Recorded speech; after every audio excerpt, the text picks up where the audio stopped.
मतलब प्रशांत किशोर खुलेआम डंके की चोट पर कबूल कर रहे हैं कि चंदा और घूस देकर ठेके हासिल करने वाली एक भ्रष्ट कंपनी के चंदे से बिहार में स्वराज लाने जा रहे, जन स्वराज। तो प्रशांत किशोर के मुताबिक उन्होंने और उनकी संस्था ने पिछले 3 साल में 241 करोड़ रुपए कमाए, जिसमें 30 करोड़ 95 लाख की जीएसटी भरा और करीब 20 करोड़ का इनकम टैक्स भरा और 98 करोड़ रुपया जन स्वराज पार्टी को दान में दे। यह सब रिकॉर्ड में कोई छिपी हुई बात नहीं है, सारा अकाउंटेंट मनी है। प्रशांत किशोर कहते हैं कि उन पर जो है सरस्वती की कृपा, हाँ इतनी बड़ी कृपा कि वो 2 घंटे की राजनीतिक सलाह के लिए 11 करोड़ रुपए लेते।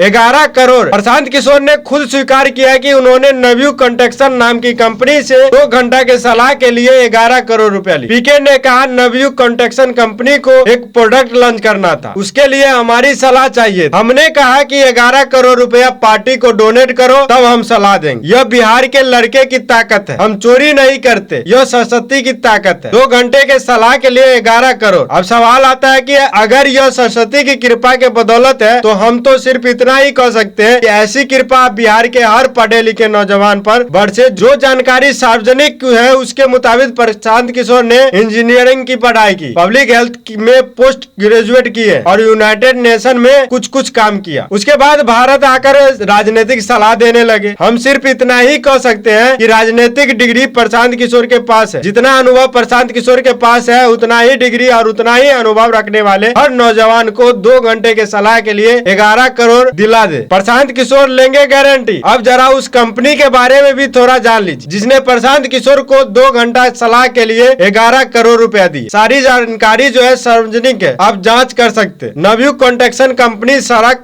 पुल, नहरें और सुरंग बनाने वाली कंपनी है। आपको याद होगा कि उत्तराखंड के उत्तरकाशी में 2023 में सिलीकरा टनल का एक हिस्सा ढह गया। जी हाँ, ढह गया था। उसमें 41 मजदूर फंस गए थे।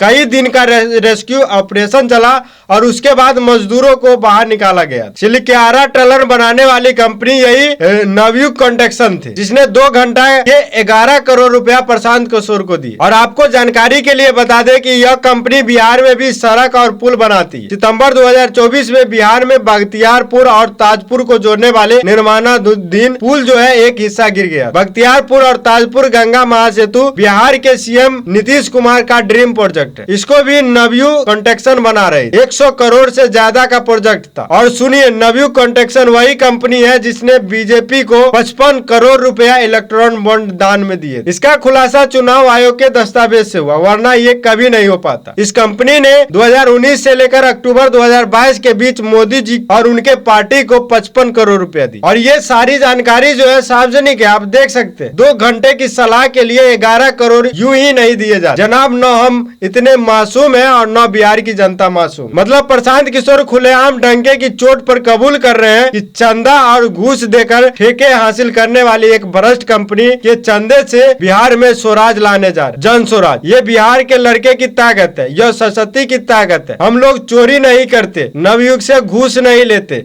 कितने मासूम है पीके। और सुनिए, प्रशांत किशोर का कहना है कि उन्होंने 3 साल पहले ही राजनीतिक सलाह के पैसे लेने शुरू, उसके पहले फ्री फोकट का ज्ञान दे रहे थे। यानी मोदी जी को 2012 में गुजरात विधानसभा चुनाव और 2014 में लोकसभा चुनाव में फ्री फोकट में सेवा दी। 2015 में बिहार विधानसभा चुनाव में नीतीश कुमार के लिए फ्री में काम किया था। और ये सब प्रशांत किशोर का दावा है कि हमने इनके लिए और इनके लिए इन सबको जिता कर ले आए। मोदी, नीतीश सबका नाम लेते। अब जरा सोचने वाली बात है कि जो कंपनी 100 करोड़ लागत से पुल बनाती है वो ढह जाता है, टनल बनाती है ढह जाता है, और उससे प्रशांत किशोर पैसा लेते। 2 घंटा का 11 करोड़ रुपया। बाकी आप लोग खुद ही समझदार है, समझ सकते। बाकी आप लोग क्या सोचते हैं कमेंट करके जरूर बताएं।